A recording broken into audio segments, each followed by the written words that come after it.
Boom, bang! We are live. Welcome to the Second Chance live series. Can y'all tell it's early in the morning? I ain't worn down yet.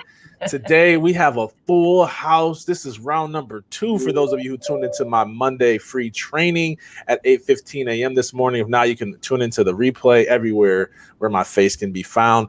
I'm so excited to share one of my good friends with you, Dr. Kaz in the house. How you doing, Dr. Kaz? I am brilliant. How are you, Darryl? Man, I am on 10. I don't know if you see this, but my book is back there. I do. I just cleaned everything off and I put my book up. Put my book up there. So really excited to get the proof. You're so modest. I would have 100 copies. I'd have the wall, like the entire wall. You at least are a little bit modest, but yeah, I would have it. I'd have a mask. Yeah, I'm gonna work on that. Dr. Kaz, for those of you who don't know her brilliance, she is an expert at helping athletes and executive teams get unstuck. You can discover what Olympic and pro athletes to Fortune 100 executive teams have implemented and continuously complete at higher level of performance. When you or your team is stuck, Dr. Kaz is the Gitter Done Gal, sharing how to go beyond stuck into a higher level of performance, leadership, while bringing in alignment in your power, passion, profits, and productivity. You can tell this woman speaks for a living. She got all types of bio TTBs. I'm going to ring the bell in the bio. Kaz, this is my bell. Let me do my commercial first. While I go crazy with this bell, I want to encourage you guys to, if you're watching on Facebook, to host a watch party. If you're watching on any other platform, hit the share button. Share with people you know. We're going to talk about mindset.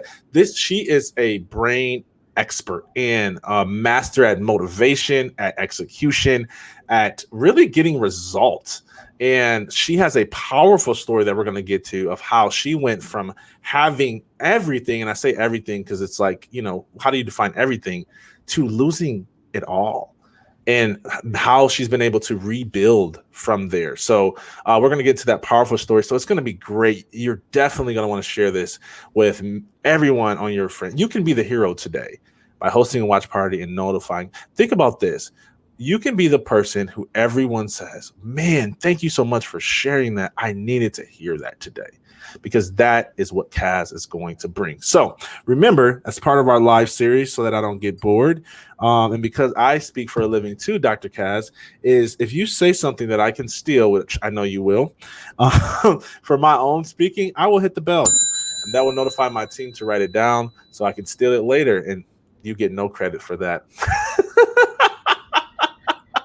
They say stealing someone's words are the highest form of compliment. And when I started speaking, you can steal this. I used to say, I want to let everybody know in the audience, my material is copyrighted. And the audience would get really silent. And then I'd say, you have the right to copy and tell everybody. Oh, look at that. All right. Already we're going. You have the right to copy it. I love it. All right, Kaz, I'm done talking. I want to hear from you. Tell people your riches to rags story. Okay, so I have always been highly motivated. If someone said, do 10 push-ups and this will get you here, run a mile, this will get you here, I actually would be like, well, if I run 2 miles, what does that get me? If I do 20 push-ups. So I was always the person. I started my own company when I was 12. I was teaching piano. Minimum wage back then was something like 68 cents, and I was earning $5 a lesson. Wow. So 4 lessons, I made $20 a week. I made more money than the average worker as a 12-year-old kid. So my mother taught me that life is an experiment. Growing up, she'd ask me 2 questions, 2 very powerful questions. And they were, mouse bait, are you okay? Because I was always breaking things and running into things and going crazy. And I'd be like, I'm okay. I have my teeth. That's how my nose got broken 9 times. But the second question really opened up the world to me. And she'd say, what did you learn? And I would say, I learned this, I learned this. And so she went deep into the learning. So as I got into the world of work, and you know, people would laugh. I would do things like your book launch reminds me of my first book launch, like over 30 years ago. No one thought to do this.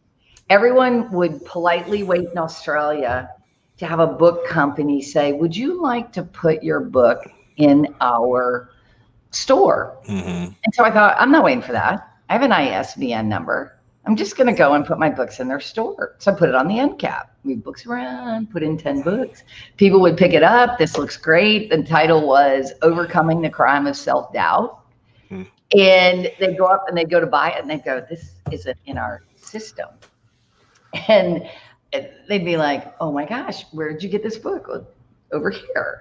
And then the book company would call and say, we don't know how we got your book. We're so sorry. You know, do we have the right to sell it? Well, for the first 100 books, I didn't care. I did it in 10 bookstores. I'm like, I'll give away 100 books. But then they'd say, oh, we sold out. Can we have another 10 or 15 or 20? So I was always breaking the rules. And in Australia, I became very well known very quickly. I did corporate training. Then I went into speaking at conferences. Back then, that was a real thing. You got paid to speak at an association conference or whatever. And I started getting government contracts with countries. I had a government contract with Papua New Guinea. I was coaching. I was on 3 Olympic teams in Australia. I coached 3 pro teams. So I was doing that for fun in the sporting side. And things were going really well. Like our best year, we almost hit $1 million in speaking fees, which was unheard of in the late, I would say, mid to late 90s. And then I decided I had gotten married and I decided I was going to move back to the US because we had a financial crisis in Australia. And anyone who's a speaker pretty much lost 100%. It was almost like 9/11 without that type of tragedy. And so everything just canceled. And people that have been speaking for 20, 30, 40 years found themselves with a team of 8, 10, 12 people, 0 jobs. So I thought, you know, the old pivot moment, I got to pivot. And so as we were moving, the first mistake I made was I thought I made nearly $1 million last year. This is going to be easy. And so I was married at the time. We packed up and left Australia. And my money was 10 cents on the dollar. So I went from, you know, like 800,000 down to 80,000, just like that. I thought, I'll make it back. So came to the States and the marriage wasn't going well and I wasn't dealing with the heart issue. I was all about the head, the results. Just keep pushing forward. You keep working hard. You keep pushing forward. You'll break down those barriers. And never dawned on me that when your head and heart aren't connected, you know, I'm late 40s at this time. I still haven't dealt with any heart issues. Always results, head issues, checklists, you know, plans, purpose. And as the marriage was falling apart, I became ill. And it started with little things. I'd forget to turn off the water in the kitchen and flood the kitchen. I'd be like, dang, how did I forget that? And then it went to the tub. And then it was, you know, just little things until I am standing in front of a group called TEC, the Executive Connection, which was the early days of like EO, Entrepreneurs Organization. So these are 12, 15 very powerful, very wealthy men, all own companies. And all of my material is original. Every formula, everything I've done from the brain language survey to whatever, it's all original. It's my stuff.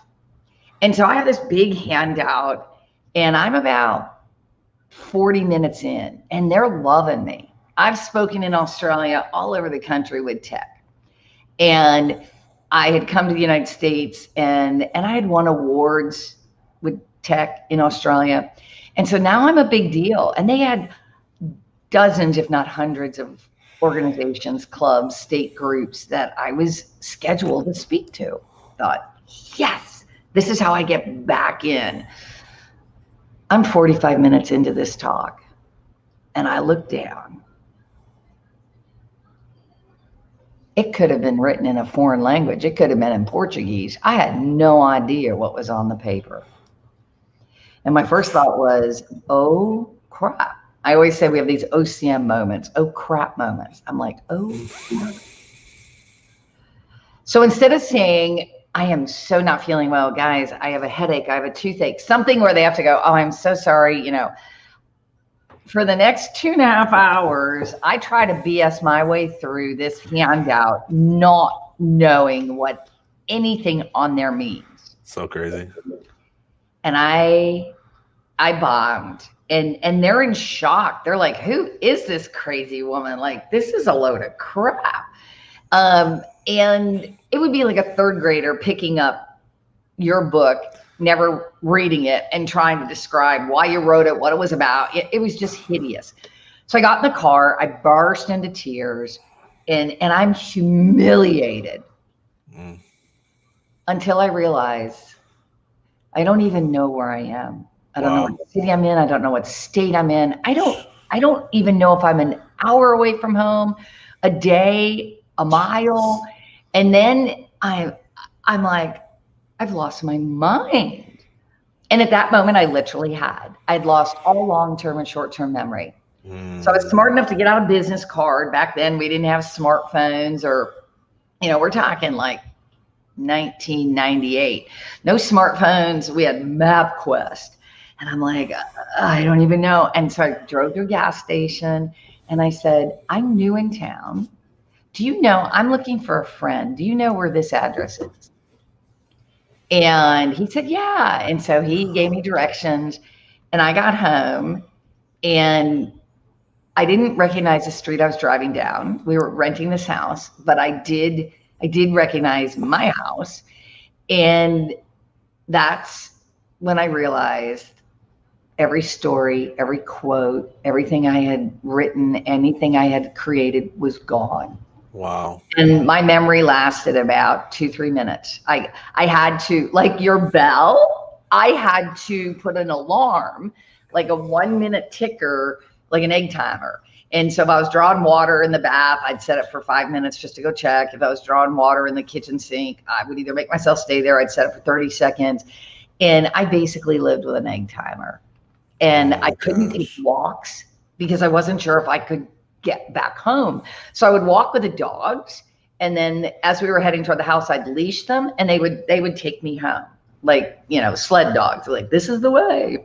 Oh my God. So I explained that to a friend, and they're like, you're such a good speaker. It doesn't matter. You're so motivating. So you lost your stuff. Just get up and speak. And I'm going, you gotta be joking. Right. Like, I don't even know if I can drive myself to the airport. There wasn't Lyft, not many taxis. At that time, I lived in Denver, Colorado. I didn't no Uber. Australia. So there I was, 1998, and in a bad marriage. And my husband decided the only way to keep me was to destroy my credit rating and to spend all the rest of the money. Jeez. And so I might have lost my mind, but I didn't lose my anger. And I'm like, I can do this on my own. So we separated, went our own ways. And I was like, the only thing I know how to do is be a waitress in 10 bar. Mm-hmm. So I did that. And bit by bit, my heart started to ache. And I went to church, and I talked to my pastor, and he said, I don't think this is a brain thing. And I'm like, no, dude, it is. And he said, no. He said, I think this is a God thing. I'm like, what? And he goes, you know how you said you gave up everything when you lost all the money, and you came back and you got back to your roots and you were going to work hard? He said, you never gave credit to God for your mind. You would always say, I can speak for days. I have a million stories. I'm so creative. And he said, God gave you that mind. He said, I think your pride started this. He said, I think you need to search your heart and find out why God gave that to you and who you are. And as a child of God, what is your purpose? And so I thought, okay, this is just too heavy. And so I waitressed and I bartended, but his words just stuck there. Mm-hmm. I moved from Colorado to Texas, and I'm about a year in Texas, and God is so good. I think he realized, okay, you are not going to do this hard issue on your own. So I'm just going to keep picking at you until you get it. And so I'm talking to this guy in a restaurant, and all of a sudden some of my memory comes back. We're talking about books and we're talking about authors, Wayne Dyer and Brian Tracy, and we're quoting.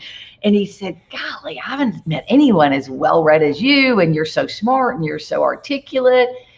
And so he was on his way back to, I think it was Afghanistan. And at that time, I was just struggling to make ends meet. And he said, you know what? When you move into my apartment, take care of my cats. Well, we became really good friends. And while he was in Afghanistan, I would house apartment sit. Mm-hmm. And when he would come back, we would just talk about different things. And one day, I had my box of books that I had written and I had hundreds of audio tapes that had been recorded. And he picked up one of the audio tapes and he said, is this you? And I said, yeah. And he goes, this is crazy good. He said, I'll listen to this. He goes, why are you not speaking? And so I shared the story. And he said, well, here's the deal. If God took it away, God can bring it back tenfold. Mm-hmm. And I went, oh, yeah. So he started to push me. And he said, you worked with teen athletes. He said, you need to start speaking to teens again. You had a teen self-esteem program. He said, this book, Overcoming the Crime of Self-Doubt, is a teen self-esteem program. He said, you need to do this now. And I was like, but I don't have a memory. He said, read your book, listen to your tapes, relearn it. I was like, well, shoot, that's pretty smart. Why didn't I think of that? So I did. I reread the books I wrote and I re-listened to the audio tapes and I started doing free talks. And my heart started to open up and I realized I had to address the heart issues. Mm-hmm. And the heart issues are trust. So as you speak to your second chance athletes, they've lost trust in themselves, in their judgment, in the world around them. They've lost trust. And so before you go out and find a mentor and a checklist and a guide and a course to take, you first have to figure out, where did I break the trust? Where did I break the trust with myself? Where did I break it with my family and friends? Where did I break it with God? And so once I started to do that, my memory flooded back. Now, what's funny is I got all the business stuff. But the personal stuff, I go to, they'll go, remember in 10th grade? No, I don't remember that at all. Remember when you said no? So, it's like, yeah, God took away the stuff, the junk I didn't need, the gossip and all of that stuff. But as I, being true to myself, and we started talking about this before we went on air. I'm solely niche now into teen athletes because I know if I can help them with their self-confidence, if I can help them ask the right questions, if I can help them understand their brain language, yeah, it changes everything down the track. Yeah. I want to get into some of that expertise, but I have to just pause and just go, wow. Like that's my third time hearing that story, and every time I hear it, I just get inspired. And this time, I got this vision, like I could visualize you setting these timers, using your dog, like that is tremendous perseverance. Like, and I think there's something to be said about that because, and I don't know, man, it's hard when you start talking about work ethic because there is an element of faith and trust and rest that you have to live by, but there's also an element of fight that you've got to bring, right? And here you are, you know, losing everything, and you've got the grit to set timers. You've got the wit to have your dogs direct you back to your home. And I'm like, man, we can learn a thing or two from you. And right now, this world has been hit upside down with COVID-19, and there's people who are whining and complaining, and some people have the right to whine and complain, right? Like they didn't deserve what they got. But what would your advice be to them in terms of how they can persevere like you did when life threw you a curve? I'd go back to the two questions my mom asked me. Number one, are you okay mentally and physically? If the answer is no, then that's where you start. Mm-hmm. Because if mentally you know that, okay, I'm way depressed, like I'm getting up at noon and I'm not eating, then you start at the lowest common denominator.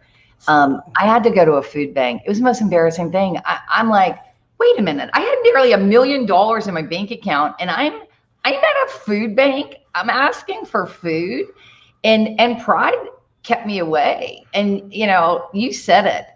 Whether it's physical hunger or mental hunger, at some point, you're going to have to ask for help. Yeah. Because you know you've got this hunger. And my advice is go to the most positive people you can be around. If that's a church, if that's at a group like Darryl's, go to where there's positivity. Because positivity is like water, oxygen, fertilizer. It is going to grow. Mm-hmm. And you got to be around strong, positive people. That's who Martin was to me. Mm-hmm. You know, he would come back from Afghanistan. He'd put his life on the line. He would tell me these stories. And then he'd say, how many of your tapes did you listen to? Tell me about them. Mm-hmm. And so he was there. He was constantly holding me accountable. Mm-hmm. I mean, sometimes we're willing to many times we're willing to give up on ourselves, but rarely will we give up on a friend who needs us. Mm-hmm. We will drag ourselves out of bed. We will crawl. We will go across crushed glass to help a friend. Yeah. And so I began to look and say, I'm not being a good friend to me.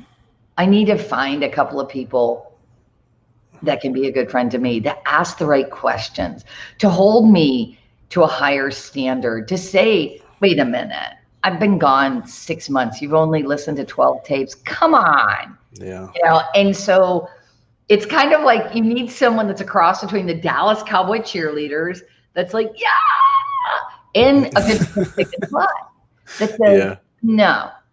And I would say right now, look around your situation. That might be a podcast. If you have internet, great. If you don't, you know, and your library is open, put on a mask and go listen to a podcast like Darryl's. Go to the library and say, I would like a self-help book. Which one would you recommend? Feed your mind and your soul. Yeah. And because at some point, as Martin was feeding into me, and I'll never forget this, I woke up one morning, he was in Afghanistan, and I looked in the mirror, and it was like that. And I literally said to myself, excuse the swear word, but I was, where the hell have you been? Mm-hmm. And I looked around and I went, girl, you stop waiting tables and you get off your butt and you get back into executive training and coaching with kids. Yeah. And it was just like that. But I had people feeding into me. I was feeding into me. And I began to address the hard issue, the trust. And so now it's hard to trust. We don't know if what's being said. 1 minute, we hear this news about the virus. I put out a post. It was a picture with an athlete about 4 months ago. It got the greatest reach of any post I've ever put out. And it said, and you may ding your bell on this, it said, a virus does not control your destiny. Mm-hmm. You control your destiny. Guess I love you. and that's so true. So for those of you listening, what can you do right now? Yeah. Positively, if you call, what can you do? What can you read? What can you listen to? I've known homeless people that'll go to the library and listen to things. Yeah. Mm-hmm. And you have on Saturdays, your church, are you still doing the food bank? Yeah, every Saturday. Yeah. Everywhere. Our church gives money to people that need it, gatewaypeople.com. There are organizations that are looking to help. Yeah. You first have to say, I need help. Yep. Those are the hardest 3 words that I've ever had to say. I need help. Not I want help. Yeah. Not I deserve help. I need help. And the first person I said that to was God. It was angrily. I wasn't being nice. It was a Sunday night, and I was screaming at him, why did you do this to me? And after 30 minutes of yelling at God, I ended up on my knees in tears. And I just said, I can't do this. I need help. And at that moment, it started coming into my life. I'm like, oh, this is crazy. Why didn't I do this 4 years ago? Wow. But it was instantaneous. Wow.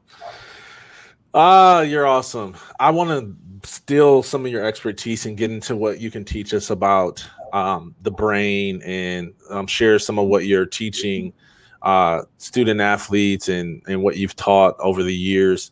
Right now is a great time to host a watch party because we're going to get really into some of her expertise. You've heard her story, so you should love her as much as I do right now.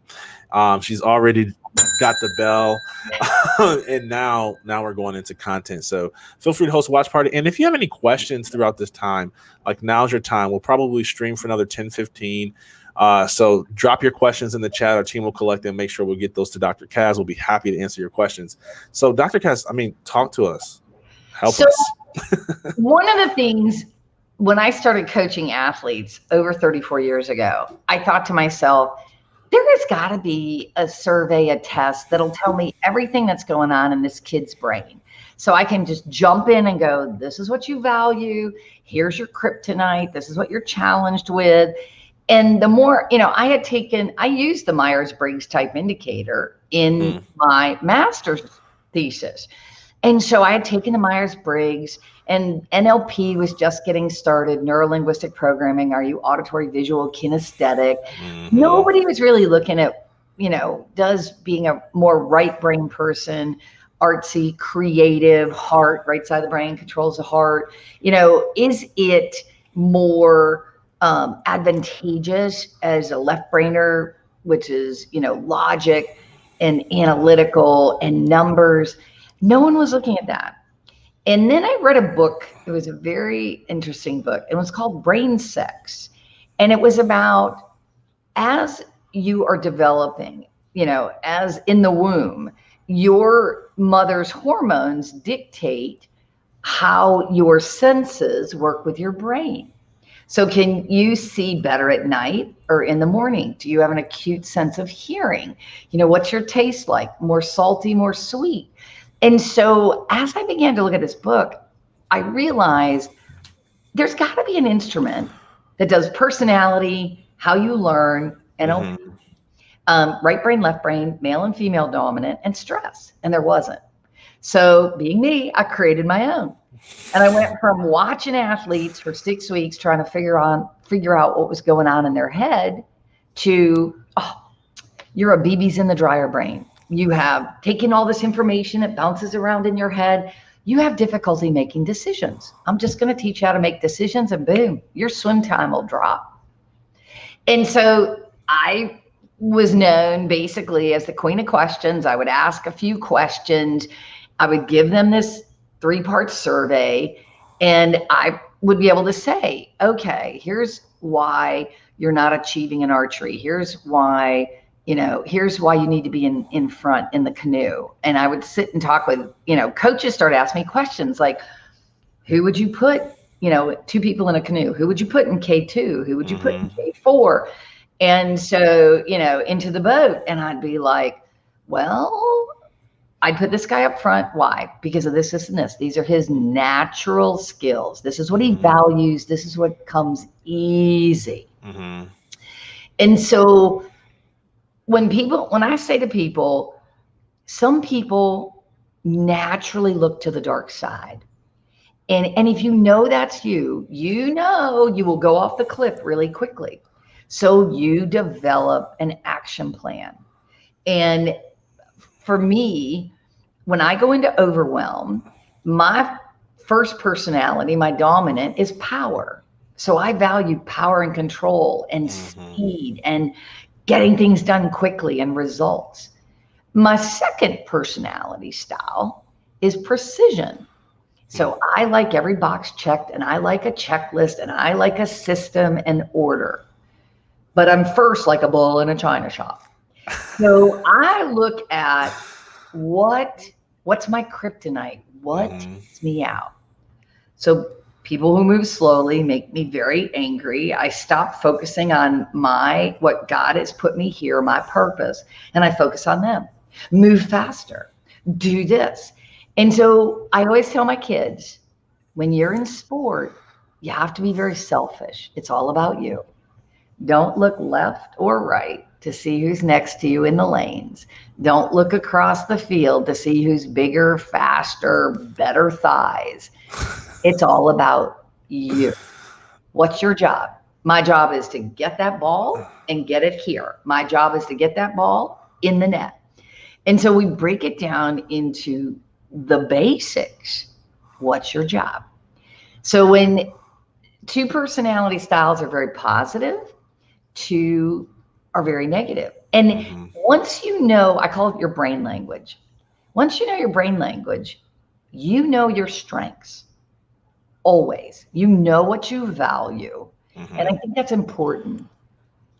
I tried to hide that I valued high results. And holding that in was like putting a cap on a steamer pot that was about to explode. And it limited my energy. When I realized, okay, your best strength can also be your worst weakness. Right. Then I began to say, okay, what are my gotchas? When do I hit, before I tip over that line, I fall off the cliff, and I go to my worst me, what are the warning signs? And I tell people, pick 3. So I know I'm out of balance. I'm in overwhelm. If I'm in the left lane of any highway in any country, or the right lane, the speed lane. In America, it's the left lane. If I'm screaming at the car in front of me because they're not doing 30 miles over the speed limit, I know I'm in overwhelm. If I snap at my dog, like he's been playing around under my feet, and if I snap like, Turks, what are you doing? I know I'm in overwhelm. When I go to bed at night, if I don't lay my head on the pillow, and I'm one of those people that falls asleep in an instant. I've totaled 9 vehicles, all but one I fell asleep at the wheel. I wasn't driving all 9. There were others that got in the way. No one got killed. I know people are like, I'll never drive with her. But I can fall asleep like that. And when I don't, my brain's in overwhelm. So I'm a brain person, results. And some of you out there, Darryll's a heart person. He's all about the heart. So if I'm not getting results, I'm devaluing who I am. Darryll, if he's not feeding his heart, he's bringing on a heartache. Right. So some of you out there might feel like you're having a brain break. I'm not getting there quick enough, or I had to close the doors on my business. And what I'm going to share with you is it's never either or. It's a connection between the two. So if I'm not getting the results, I ask myself, what have I done for my heart? Have I called a friend? Have I gone and given my time? Because it's easy, even nowadays, it's easy to give money if you have it. It's really hard to give time and understanding. So I might reach out to somebody to say, hey, do you need me to go pick up groceries for you? What do you need? Do you need me to drive you to the doctor's? And so when you have that, when you know you're dominant, it's never 50-50.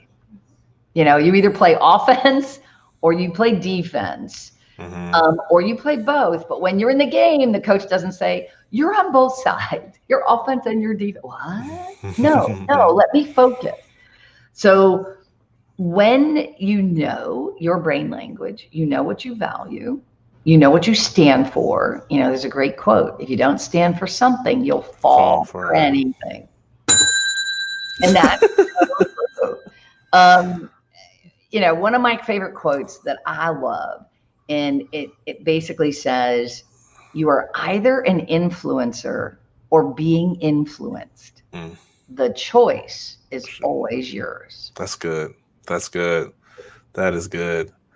You are phenomenal, and I so appreciate you. Even just your energy, your wisdom. It's just seeped, and you breathed over stuff that, I'm just learning now, right? You talked about NLP and left brain, right brain stuff, and I know that we could follow those rabbit trails all day. And I love how you can talk to people, intellectuals who understand the science behind that, and then you can break it down and help our youth understand how they can use their minds to unlock their full potential. And that's what makes you special. Well, You're welcome. You're welcome. What would you say if everyone watching right now could do one thing to better their life? What would your one thing be? Oh, that's easy. I've just had this talk with a golfer of mine. This goes for anybody, any personality, any learning style, right, left brain balance, anybody. And that is, whatever format you choose, you need to de-junk your brain several times a day. All of this negativity coming in, you can be sitting next to someone and you hear them say, oh, my mom had, just found out she has COVID. And your brain's like, oh my God. Yeah. So here's an easy way to remember. I teach my golfers how to de-junk. I teach all my athletes how to de-junk after a bad play, a bad shot. And there's several different methods. You can think of something funny. You can pick up a book and read it. You can cite scripture. You can sing a song. You can dance for 30 seconds. For my golfers, they can close their eyes and walk backwards 17 steps. They can swing the club with their opposite hand. There's so many ways to interrupt what I call a bad brain loop, that negative thought. But here's the visual. Because he said to me, I kind of forgot to de-junk. And I said, all right, I'm going to give you this visual. You will never forget how to de-junk. I said, Cameron, when you get up in the morning, you go to the bathroom, you do number 2, you poop. Do you flush the toilet? Of course, my mom would kill me. I said, well, every bad thought is think of that little poop, like that little emoji. And you got to get it out. You got to flush your brain. Because the next time you play 18 holes and you tell me you had 4 bad holes, that's 4 poops and you did not know. And so I will get these text messages. And oh my gosh. Flushed on hole 4, 7, 11, placed first in the tournament. But that, people, I don't know what it is. You go to the silly. I have a talk that's called "What Do Boogers and Bad Thoughts Have in Common?" You give them the flick. But you need to flush your brain. And you need to know that thought seeped in. Right. It can come from anywhere. It can come from TV, radio, the news.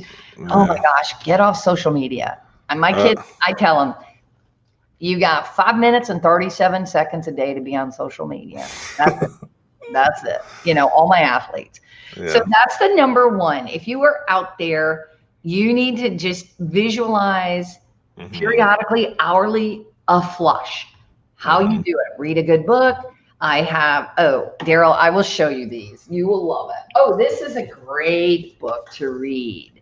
The Go Giver. For those that have money, buy 10 copies and give it to 10 people in need. Whether you go to the hospital, you go to a homeless shelter, this is an amazing book, The Go Giver.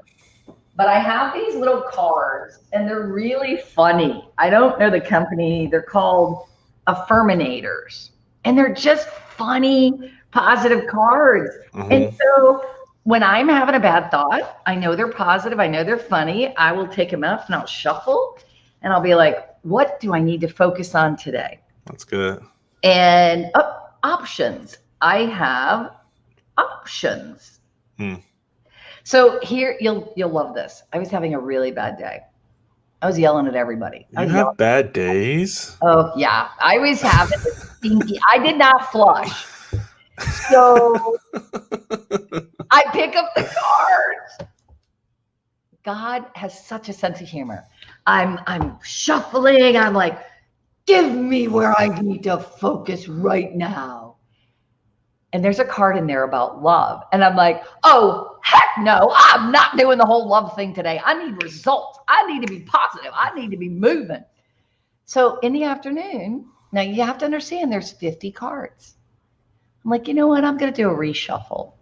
God doesn't really know everything. Of course not me. I reshuffle. I get the love card again. Now I'm so mad. I am like breakable. That's funny to me. So then that night I go to bed. I reshuffle. I get the love card again. Now I'm kind of seeing the humor in it, but I'm getting scared. And the next morning I'm telling a friend, and I said, dude, 3 times yesterday, God gave me the love card. And I said, I'll get to the whole love thing. And I shuffle again, and I get the love card. And I told him, I'm hanging up with you. I'm going to go figure out what I need to love on. I think it's me. Then I think I need to love on someone else. Maybe I just need to love on God. So yeah, flush your brain. That's my number one piece of advice. No one's ever going to say that on your... I know. No one's ever going to say that. Yeah. But I will give you a quote that a good friend of mine gave to me in 1986. And it is a quote for right now. And that is, care more than others think is wise. Risk more than others think is safe. Dream more than others think is practical. And expect more than others think is possible.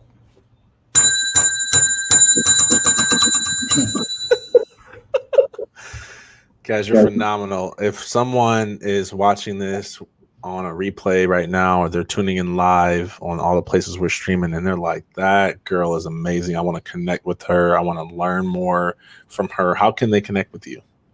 So the best way, because it's so funny, I'm doing this interview and we're redoing all of our websites and everything. So shoot me an email. I have 9 audios.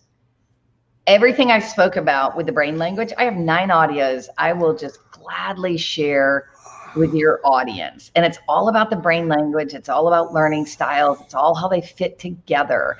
And it's just it's a great way to start saying, what do I value? You know, what do I stand for? So they're going to go to Kaz at sports with an S, sportsbrainglobal.com. You see it down there. Just shoot me an email, say, hey, heard you on Darryll's podcast, live stream, and I really want those brain language audios. Yeah. Love it. So you guys take her up on that offer. go get those audios, and I will be emailing her too because I haven't heard these yet. She's been holding out on me, knowing you for a couple of years, and you ain't never offered me the audio. So that means if you're watching, you're special. And I know it's amazing because she's amazing. Man, today is a full day of live streaming for us. Our next guest is going to be one of my friend and TEDx speakers, John Guyton. He, can I admit this? Okay, my pride. Here it goes. Okay. He's one of the speakers. There was 2 speakers at the TEDx event that I spoke at. I'm competitive, y'all. So you measuring everyone up that did better than me. He was one of those speakers, and it makes me very upset. But what he doesn't know is that I booked my second TEDx talk, and I'm coming back for him. Where's so your anyway, one? Where's your so I booked it, and it's gonna be out. I think. Well, I know we're recording it and releasing it November 5th, but it is a virtual engagement. But I'll tell you offline. But guys, I want you to prepare for John. John's gonna crush it today. He's gonna talk about motivation. He has tons of business expertise. The guy's a former comedian, so he's got all types of jokes and stuff. And I might not even ring the bell for him because I'm just gonna literally just download his entire keynote and keep it. So you guys are gonna love John. And then later today we have David Meltzer, who's my business mentor, and he's gonna bring the hammer too. So lots of good people like Kaz today. Started us off strong. Just completely outdid my morning live stream. So thank you, Kaz, for showing me up today. You are invited. Thank you, team, to my book launch party tomorrow, October 20th, 6 to 9 p.m. We've got rappers. We've got music. We've got giveaways. We're going to be donating all the proceeds of the book to a new scholarship foundation that we're launching for inner city children and youth. We've got speakers lined up. You're gonna get to hear from former pro and my teammate Dan Lefevre. I don't even know. We got my family's gonna be there, which is like most important. So you get to hear from mom, talk about what it was like raising a superstar. No, she's gonna tell some embarrassing stories. My dad will be there. I don't know, man. It's gonna be a lot. So my pastor's gonna come on and share a little bit. So stay tuned for all the details and make sure that you mark your calendar because we're gonna celebrate. We're gonna sell a lot of books, help a lot of people, have a lot of fun. So till next time, I'll see you guys later.